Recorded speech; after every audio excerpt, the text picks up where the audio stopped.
नमस्कार, आप सभी दर्शकों का स्वागत है आज के इस कार्यक्रम एक खास मुलाकात में।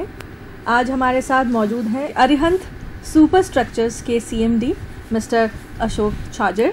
Sir, welcome to the show and we are very happy to have you here today in our studios. तो सर, आप बताइए अरिहंत सुपर स्ट्रक्चर्स लिमिटेड क्या है? हम एक भवन निर्माता है, तो we are into real estate and making of apartments. तो हम फ्लैट्स ज़्यादा बनाते हैं एंड 1988 से मुंबई में और जोधपुर में 2012 से।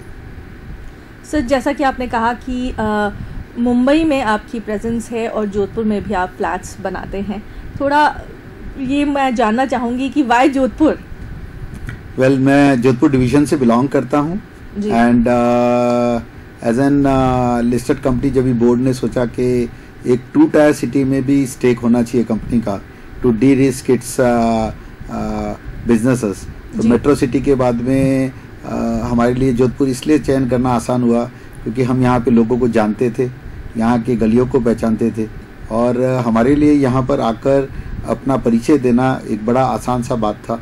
और 2012 में जो परिचय दिया था, लोगों ने उसको बहुत अच्छी तरह से अपनाया भी है और मैं सभी पूरे जोधपुर निवासियों का शुक्रगुजार हूँ कि आज अरिहंत उनके दिल दिमाग और रियल एस्टेट में एक बड़ी अच्छी पोजीशन के ऊपर है। मैं पूछना चाहूँगी सर से कि आपका एक्सपीरियंस रियल एस्टेट का जोधपुर में कैसा रहा सर? जोधपुर एक 2 टायर सिटी होने के हिसाब से बहुत ही अलग सा अनुभव रहा और लोग बड़े ही वार्म हैं, बड़े ही चुनिंदा है और बहुत अच्छी तरह से वो एक साधारण सी चीज़ को और एक अच्छी चीज़ को कैटेगराइज करते हैं। और उन्होंने देखा कि रियल एस्टेट में जब हम आए तो हमने रियल एस्टेट का डेफिनेशन किस ढंग से चेंज किया। तो हमारे आने से पहले भवन निर्माता बड़े ही कैजुअल रहा करते थे, तो उतने डिमांडिंग कस्टमर भी नहीं होते थे क्योंकि उनको उस चीज़ का परिचय नहीं था। और हमने जब अरिहंत अदिता चेंजिंग लाइफस्टाइल से स्टार्ट किया और जब उसका निर्माण एक स्तर पर पूरा होकर लोगों ने देखा तो उनको लगा कि वाकई एक अच्छी चीज़ क्या होती है और उसी भावनाओं ने हमको और इंस्पायर किया बढ़िया से बढ़िया चीज़ देने के लिए। दर्शकों को मैं ये बताना चाहूँगी कि हमारे साथ जुड़े हैं आज मिस्टर अशोक छाजेड़ जो कि CMD हैं अरिहंत सुपर स्ट्रक्चर्स लिमिटेड के। और इसी के साथ मेरा अगला सवाल आपके लिए ये होगा कि सर, घर जो आप बनाते हैं वो कैसे बनाते हैं? बहुत ही बेसिक सवाल है मेरा पर कैसे बनाते हैं सर घर? ईंट काड़ा और सीमेंट का मिश्रण होता है एक घर, बट यूँ कहा जाए तो इस निर्जीव वस्तु में भी बहुत बड़ा जीव है। बहुत वो दीवारें अपने ज़िंदगी को अपने से बोलती है। और जब भी हम एक ड्राइंग बोर्ड पे बैठते हैं तो हम हर वर्क का जो डिज़ाइन करते हैं, तो हम जिस वर्क के लिए डिज़ाइन करते हैं उसके रूह में, उसके सोल में जाके ये अनुभव करने की कोशिश करते हैं कि वो किस ढंग से उसकी दिनचर्या रहती है, उसके लिए क्या प्राथमिकता है, उसके लिए क्या मिनिमम रिक्वायरमेंट्स है। और उसी को देखते हुए जब भी हम ये टोटल डिज़ाइन एस्पेक्ट से और फंक्शनल एस्पेक्ट से जो फ्लैट्स का निर्माण करते हैं तो एक वो राइट प्रोडक्ट उनको मिलता है और उनको लगता है कि वाकई बहुत फ़र्क है एक ऑर्गेनाइज्ड एक्सपीरियंस्ड डेवलपर की जगह पे से कंपेयर करते हैं जब दूसरे अन्य प्रोजेक्ट्स को। राइट, यहाँ तो आपने बताया कि घर हम कैसे बनाते हैं, लेकिन जोधपुर में आप देखेंगे अभी भी जो विला कॉन्सेप्ट जो है, इंडिविजुअल हाउसेस का कॉन्सेप्ट ज़्यादा है। तो फ्लैट्स किस तरह से आपको लगता है कि ईजिली वो मतलब उसके लिए बायर्स आपको मिल जाते हैं, या आपको लगता है कि फ्लैट्स को लोगों ने एक्सेप्ट कर लिया है यहाँ पे? जोधपुर हॉरिजॉन्टल डेवलपमेंट था तो always plot cutting, layout cutting ही चला करती थी 2012 से पहले। बट अब जब हम आंकड़ों को देखते हैं तो 2012 के बाद में अंदाज से 2000 से ज़्यादा घर जो हमने दे दिए और अनुमानित एक अंदाज से 3-1 हज़ार घर का जो हम निर्माण कर रहे हैं। और बाकी सब डेवलपर्स को देखें तो 9 से 10 हज़ार घर तैयार होके लोगों को डिलीवर हो चुके हैं। और उसके सामने जब लेआउट्स देखते हैं तो 9000 प्लॉटों की कटिंग पिछले 5-7 सालों में नहीं हुई है। और जोधपुर सिर्फ एक जोधपुर शहर का ही एक रिक्वायरमेंट नहीं है। आज जोधपुर डिवीज़न एक बहुत बड़ा डिवीज़न है जिसमें जोधपुर वेस्टर्न राजस्थान का कैपिटल माना जाता है। एंड सारे जो अगल बगल की डिस्ट्रिक्ट्स है, बाड़मेर, जैसलमेर, नागौर, जालोर, बीकानेर, पाली, मारवाड़, ये सब जोधपुर के अंदर प्रॉपअप होते हैं। फॉर एजुकेशन के लिए आते थे पहले और हेल्थ केयर के, लेकिन अब जो ज़्यादा से ज़्यादा लोग आते हैं वो आते हैं फॉर एंटरप्रेन्योरशिप के लिए, व्यवसाय के लिए, व्यापार चालू करने के लिए, और बहुत सारे लोग जॉब अपॉर्चुनिटीज़ के लिए। तो इसीलिए जो सेंट्रल गवर्नमेंट की तरफ से न्यू टाउन्स डेवलप करने का जो एक जज्बा है ताकि मेट्रोस में उतना ज़्यादा कंजेशन नहीं हो, और जोधपुर उसमें से वो सिटी होती है जहाँ पे बहुत सारी डिस्ट्रिक्ट्स अंदर आ रही है। तो इनवर्ड माइग्रेशन कंटिन्यूस है और ये सभी लोग जो आ रहे हैं ये एवरेज कोई करोड़ रुपए का घर लेने के लिए इनकी फर्स्ट रिक्वायरमेंट नहीं रहती है। तो अगर आज 30 लाख रुपए में, 40 लाख रुपए में कुछ लेना चाहें तो ज़मीन, घर और छत तीनों नहीं मिलती है। और उस जगह पे हम एज आउट करते हैं कि हम एक बड़े से वर्क की रिक्वायरमेंट फुलफिल करते हैं। ये आपने बहुत अच्छी बात कही है सर। आपने अभी सेगमेंट्स की बात की कि यहाँ पे अगर हम जब घर खरीदने जाते हैं, एक आम आदमी घर खरीदने जाता है तो मेरा अगला सवाल इसी से रिलेटेड है सर कि ऐसी कौन सी चीज़ों का ध्यान रखना चाहिए जब हम घर खरीदने जा रहे हैं। तो इस सवाल का जवाब मैं आपसे जानना चाहूँगी कि एज अ बायर मैं अगर घर खरीदने जाती हूँ तो मुझे किन बातों का ध्यान रखना चाहिए? ऑलवेज ये रहा है कि वेस्टर्न राजस्थान होने का, ये राजस्थान होने के कारण एक डीएनए रहा कि फ़ायदा ही सबसे बढ़िया चीज़ होती है और सबको लुभाती भी है। बट आज घर लेने के टाइम पे ये देखना ज़रूरी है कि अंडर कंस्ट्रक्शन में जब आप आपका निवेश कर रहे हैं तो आप एक रेप्यूटेड, एक लॉन्ग टर्म और जो फाइनेंशियली स्ट्रांग है वैसे डेवलपर्स के पास करें ताकि आपके साथ कोई धोखा ना हो। आप आपका घर का चयन करते वक्त बहुत ढंग से अपनी चीज़ों को आकलन करें न, और सिर्फ खुद और खुद के परिवार के विचारों के ऊपर चले, न कि दोस्तों के अगल बगल से, क्योंकि दो राय से कभी कभी राय बहुत बार मैंने बदलती भी देखी है। और बहुत लोगों ने ऐसी जगह पे थोड़े से फ़ायदे के लिए पैसे डाले हैं जहाँ पे आज 2012 में डाले हुए चीज़ों का भी निर्माण नहीं हो रहा है या अधूरा पड़ा है। तो पैसा खुद का है और वन टाइम इन्वेस्टमेंट है। तो जैसे आज भी ओवरऑल देखते हैं तो ब्रांड कहीं पे भी रहता है तो ब्रांड थोड़ा कॉस्टली होता है, but in longer run brand पे करता है, ब्रांड की रीसेल वैल्यू होती है, ब्रांड से सेटिस्फेक्शन होता है। तो tick box your things very rightly, don't get carried away by any news. Sir good to know that. But मैं ये जानना चाहूँगी कि जैसा कि आपने कहा कि ब्रांड में निवेश करना चाहिए, आपने ये बात कही अभी, तो एक आम आदमी जब खरीदने जाता है, अगर हम जोधपुर की बात करें तो यहाँ हमें खुद की ज़मीन खरीद कर खुद कंस्ट्रक्शन करके जो एक बहुत ही ट्रेडिशनल वे है जो कि आप उसके बारे में बिल्कुल अच्छे से वाकिफ़ हैं। तो मैं ये जानना चाहूँगी ऐसे सेगमेंट को जब आप टारगेट कर रहे हैं और यहाँ पे आप घर बना रहे हैं, फ्लैट्स बना रहे हैं, तो किस तरह से आप उसको प्राइस करते हैं? ये बहुत ही इम्पॉर्टेंट सवाल इसलिए भी है क्योंकि अलग तबके के लोग हैं, अलग अलग उनकी रिक्वायरमेंट्स है। किसी को शायद एमिनिटीज़ चाहिए होंगी फ्लैट्स में, किसी को सिर्फ एक रहने के लिए घर चाहिए कि हाँ घर में छत है। तो आपके कौन कौन से प्रोजेक्ट्स हैं, एक उसके बारे में आप बता सकते हैं, और साथ में ये भी बताइए कि आप उसको किस तरह से बैलेंस आउट करते हैं। ज़मीन और छत का एक अपना अट्रैक्शन है ही है, ऐसा नहीं है कि उसकी कोई वैल्यू नहीं है।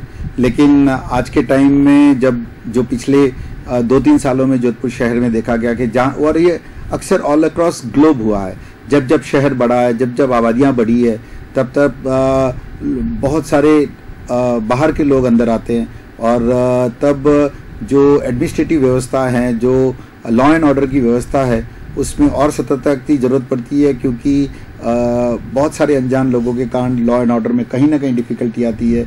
और हमने जोधपुर शहर में देखा भी कि सभी ने देखा कि लॉ एंड ऑर्डर को लेते हुए, सिक्योरिटी को लेते हुए, कहीं चोरी चकाटी को देखते हुए, कहीं थेफ्ट को देखते हुए, कहीं लाइफ डेंजर को देखते हुए ऐसे हादसे हुए हैं।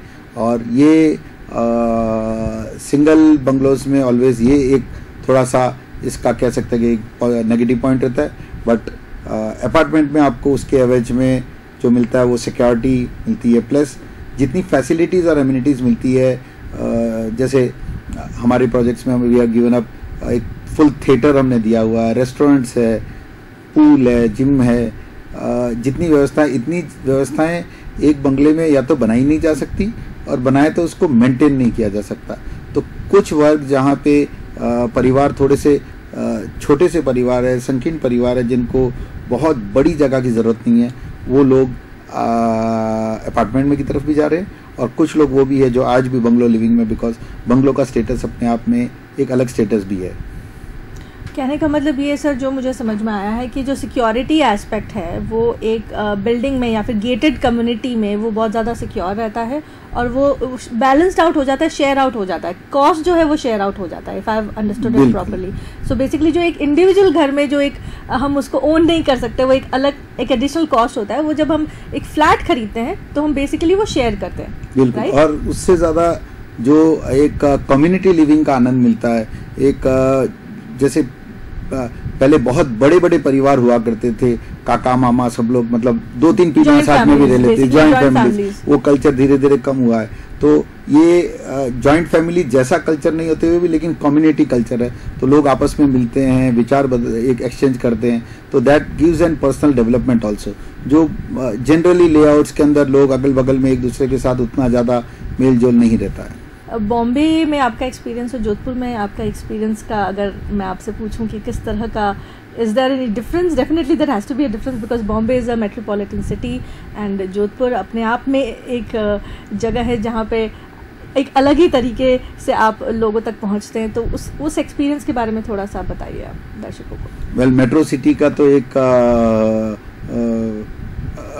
अलग ही टाइप का बॉम्बे, स्पेशली बिकॉज बॉम्बे बहुत फास्ट लाइफ सिटी रही हुई है, और हम वहाँ पर आज कम से कम पिछले एक दशक के अंदर 50 से ज़्यादा प्रोजेक्ट और 8,000 से ज़्यादा घर लोगों को दे चुके हैं, और आज भी कुछ अराउंड 6,000 घरों का वहाँ पे निर्माण कार्य चालू है। तो जोधपुर और उसमें फ़र्क ये है कि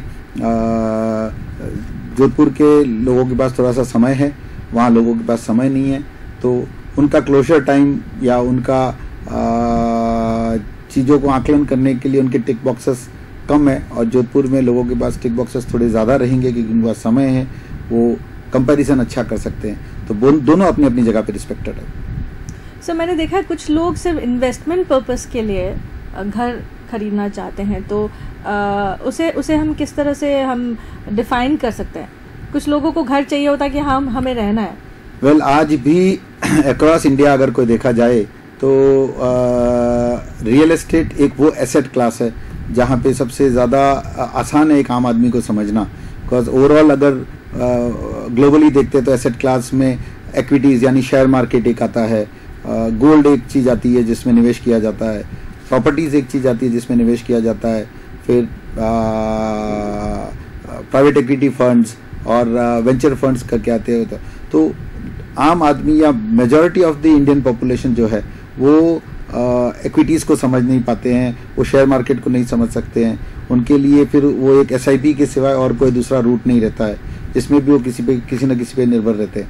तो आज भी जो मैक्सिमम इन्वेस्टमेंट अगर कोई करता है और कोई समझ सकता है और एक इंडिविजुअल बिना किसी के अलग की राय में, तो वो रियल एस्टेट है, और आज भी रियल एस्टेट में इसके कारण बेस्ट निवेश होता है।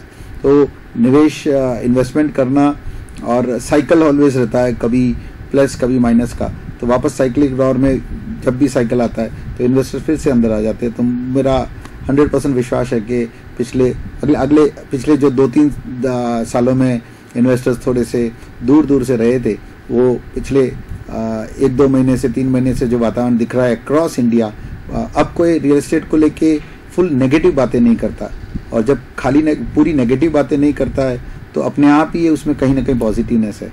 और VC के कमिंग फॉरवर्ड जो रिटर्न्स दूसरे के एसेट क्लासेस देगी उससे बढ़िया रिटर्न अभी भी रियल एस्टेट देगा। राइट सर, तो कह रहे हैं आप ये कहना चाह रहे हैं कि इन्वेस्टमेंट के लिए अभी भी रियल एस्टेट की तरफ हम देख सकते हैं। सर, जब बात आती है घर खरीदने की तो सबसे पहले फाइनेंस जो है वो बहुत ही एक बड़ा चैलेंज होता है एक आम आदमी के लिए। तो आपके जो प्रोजेक्ट्स हैं या इस तरह के जो प्रोजेक्ट्स होते हैं उसमें फाइनेंस को कैसे मैनेज किया जा सकता है, प्लस कंपनी की तरफ से भी ऐसा कुछ होता है कि वो या फिर सिर्फ और सिर्फ बैंकिंग सेक्टर ही है जो कि ईजिली लोन्स प्रोवाइड करती हैं, प्लस जो कि टाइम फ्रेम होता है एक प्रोजेक्ट का, उसके बारे में आप थोड़ा सा हमारे दर्शकों को बताइए।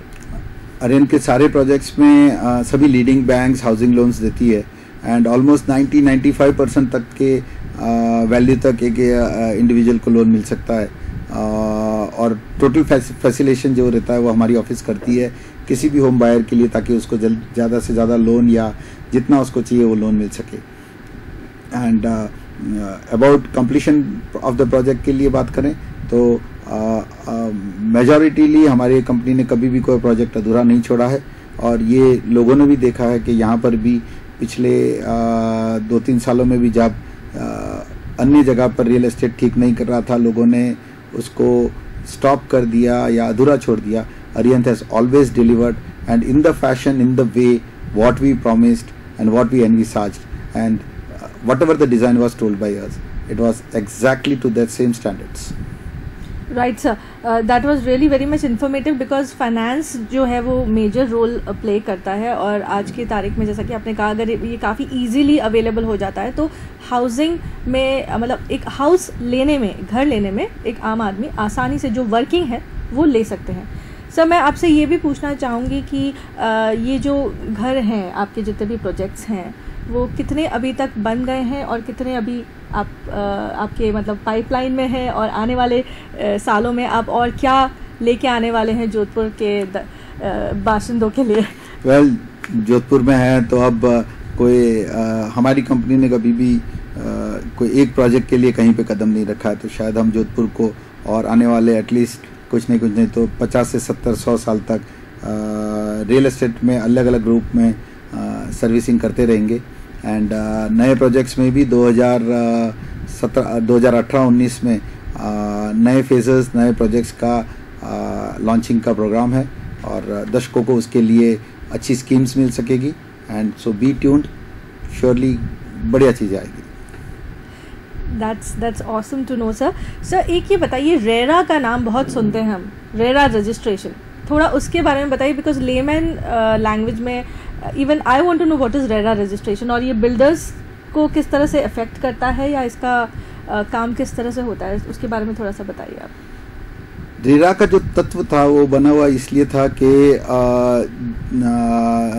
एक रेगुलेटरी अथॉरिटी है जो अकाउंटेबिलिटी मांगती है और अकाउंटेबल बनाती है एक डेवलपर को कि जो कुछ आप कह रहे हो, जिस भी ढंग से आप कह रहे हो, आपको वो देना है और आपको पूरा करना है। एंड जो समय में कह रहे हो, जो भी डॉक्यूमेंटेड है, उसके हिसाब से पूरा करना है। तो यहाँ पर अब बहुत सारे डेवलपर्स जो लोग अधूरा छोड़ देते हैं काम को या पूरा नहीं करते और फिर काम पूरा करने के लिए एक्स्ट्रा पैसे मांगते हैं, इस टाइप की प्रैक्टिसेस बंद होगी और काफ़ी डेवलपर्स ऑलरेडी मुंबई में एज वेल एज बड़ी मेट्रो सिटीज़ में जहाँ भी देखा जा रहा है कि कंसोलिडेशन हो रहा है, यानी लोग इन रेगुलेशंस को एडर नहीं कर पाएंगे क्योंकि हर महीने आपको हिसाब देना है आपके प्रोजेक्ट के बारे में अथॉरिटी को। और उसके कारण काफ़ी लोग जो मेंटली प्रिपेयर्ड नहीं है एक कस्टमर को सर्विस देने के लिए, और जो मेंटली प्रिपेयर्ड नहीं है एक प्रिंसिपल, एक गवर्नेंस के तरीके से, ट्रांसपेरेंट तरीके से काम करने के लिए, वो लोग ऑलरेडी ये real estate sector as an developer, as an भवन निर्माणकर्ता छोड़ रहे हैं। और ये कंसोलिडेशन से जो उभर कर आएगा वो एक वो वर्ग, वो क्रीम पीपल रहेगा जो अकाउंटेबल ऑलरेडी है भी, और घर लेने वाले के लिए एक बड़े संतुष्टि की बात रहेगी कि उसके लिए रिस्क कहीं नहीं है। सर तो कहने का मतलब ये है, रेरा एक ऐसी गवर्नमेंट बॉडी है जो कि रेगुलेट करती है सारे बिल्डर्स को ताकि वो अपना काम ठीक से करें, और जो भी प्रॉमिस वो एक बायर को देती है कि हाँ इतने टाइम फ्रेम में हम आपको अपना प्रोजेक्ट कंप्लीट करेंगे, तो उस चीज़ को वो बाउंड करती है। Time frame, specification, design, quality, जैसे कहा वैसे जैसा जो मतलब कहते हैं ना, जो वादा किया है उसको पूरा करने में रेरा इज द ऑर्गेनाइजेशन और द गवर्नमेंट बॉडी जो कि सारे बिल्डर्स को गवर्न तो घर लेने वाला ये जरूर देखे कि सबसे पहले उनको पूछे कि साहब आपका रेरा रजिस्ट्रेशन नंबर क्या है, हर हम रेरा की अथॉरिटी पे जाके कैसे चेक करें, कौन सी वेबसाइट पे चेक करें, कौन सा आपका रजिस्ट्रेशन नंबर से लॉगिन करें। तो आज के टाइम में किसी वकील के पास जाने से पहले हर व्यक्ति को जो घर लेना चाहता है या कहीं पे निवेश करना चाहता है वो ये जरूर देखिए कि रेरा रजिस्टर्ड है तो मैं घर लूंगा, नहीं तो नहीं लूंगा। Right sir, that was really really very informative. आगे बढ़ते हैं, लेकिन इससे पहले हम लेंगे एक छोटा सा ब्रेक और फिर से मिलेंगे और हम मिस्टर अशोक छाजेड़ से ये वार्ता जारी रखेंगे। तो लेते हैं एक छोटा सा ब्रेक। दिल से दिल तक लाइव देखिए रविवार रात 8:30 बजे।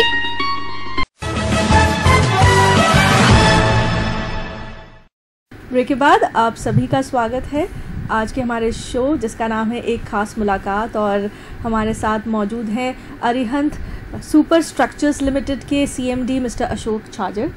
सर, हम बात कर रहे थे इंफ्रास्ट्रक्चर्स की, हमने बात की फाइनेंस की, हमने बात की कि जोधपुर में किस तरह से फ्लैट्स का जो कल्चर है अब वो पिकअप कर रहा है, लोग फ्लैट्स के प्रति अभी आकर्षित हो रहे हैं और काफ़ी फ्लैट्स में अभी मूव इन कर रहे हैं। और बहुत सी ऐसी चीज़ें हैं जैसे कि क्वालिटी एस्पेक्ट के ऊपर अगर हम बात करें, इंफ्रास्ट्रक्चर्स तो हम बनाते हैं, हम देखते हैं जो दिखने में बहुत ही सुंदर होते हैं, लेकिन क्वालिटी वाइज वो किस तरह से हम उसका मापदंड, अगर एक आदमी अगर देख के बता, अरे ये सुंदर बहुत लग रहा है, लेकिन क्या ये सच में मजबूत है?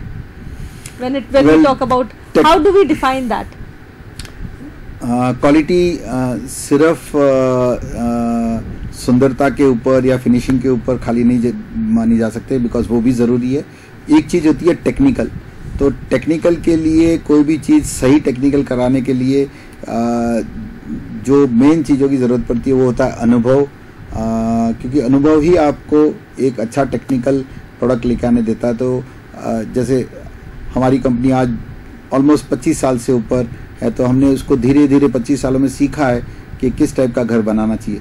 तो टेक्निकल के लिए एक्सपीरियंस की ज़रूरत पड़ेगी, एंड अच्छी घर के लिए या क्वालिटी के लिए technical as well as finishing and materials जो यूज़ किए जा रहे हैं वो बहुत इंपॉर्टेंट है। और अगर क्वालिटी लेना चाहते हैं कहीं पे भी, तो वो थोड़ा सा भी सही, लेकिन थोड़ा सा जो कहते हो उतना महंगा ज़रूर होगा, और उसको महंगा नहीं कहा जा सकता क्योंकि वो उसके दाम लगते हैं। बिल्कुल sir, I agree with you. सस्ते में आपको बहुत सस्ते में बहुत बढ़िया क्वालिटी नहीं मिल सकती। सही बात है सर। तो जहाँ आप चाह रहे हैं कि बेस्ट क्वालिटी, बेस्ट एमिनिटीज़ हमें मिले, तो डेफिनेटली उसका कॉस्ट भी उतना ही लगेगा, प्राइस में भी वो दूसरों से थोड़ा सा ऊपर होगा। सर, मैं ये जानना चाहूँगी कि क्या आपकी कंपनी लिस्टेड है BSE और NSE में? बिकॉज दैट इज़ ऑल्सो एक क्राइटेरिया होता है जब हम देखते हैं कि हाँ ये this company is how, if you can just give us some more idea accountability होती है इसके कारण, और we are very few real estate companies across India who are on this category, and this makes us like a trustee to the shareholders, this makes us like an trustee to the stakeholders, and जिसके कारण हम खुद सतर्क रहते हैं कि चीज़ें आपको अच्छी मिले, सही मिले। So that talks about more governance and transparency, और ग्लोबल प्लेटफॉर्म पे लोग इसको बहुत अच्छी तरह से देखते हैं, स्पेशली बैंकर्स, स्पेशली लेंडर्स। तो वो उनके लिए एक बहुत कंफर्ट और एक बहुत कंफर्ट की बात रहती है। तो जिसी के लिए हम कहते हैं कि भाई स्टेबिलिटी जो होती है वो बहुत ज़रूरी है, and this makes us to walk on the path of stability. आज के शो का आखिरी सवाल पूछूंगी सर आपसे, as a corporate Arihant super structures limited अपने आप को 10 सालों में कहाँ देखती है? Well, we are today 300 people, or at least direct employees, core at administration level. I think हम लोग 10 गुना ज़्यादा इससे 3,000 plus people within 10 years, and as an market cap around 10,000 crore company, so that would give us a nice position, and we are heading very fast towards it. And जिस ढंग से हम total internal human resources and systems and processes डाल रहे हैं, वो हमारे scalability के model को जो ज़रूरत है वो दिशा और वो स्पीड दे रही है. Sir, whom are you inspired of? ये सवाल बहुत ही इम्पोर्टेंट है मेरे लिए, तो इसका जवाब अगर आप दे सकें. जीवन के अलग अलग मोड पे तो अलग अलग लोग इंस्पायर किए ही हैं, but as an real estate sector के लिए जरूर निरंजन हीरानंदानी जो विश्व पितामह है हीरानंदानी कंस्ट्रक्शंस नई मुंबई के, तो that has always inspired us to give an product. And corporate level पे जो देखा जाता है तो हमारे जोधपुर डिवीजन के Motilal Oswal and company is an very big name, जिससे हर एंटरप्रेन्योर को उनका मॉडल देखना चाहिए, और ही is a great inspiration of scalability and an corporate functioning. Sir, thank you so much for joining us today, and it was such an informative session. So दर्शकों, ये थे mister Ashok Chhajed, CMD Arihant super structures limited. इसी के साथ आज की ये खास मुलाकात का सेशन हम यहीं समाप्त करेंगे. नमस्कार.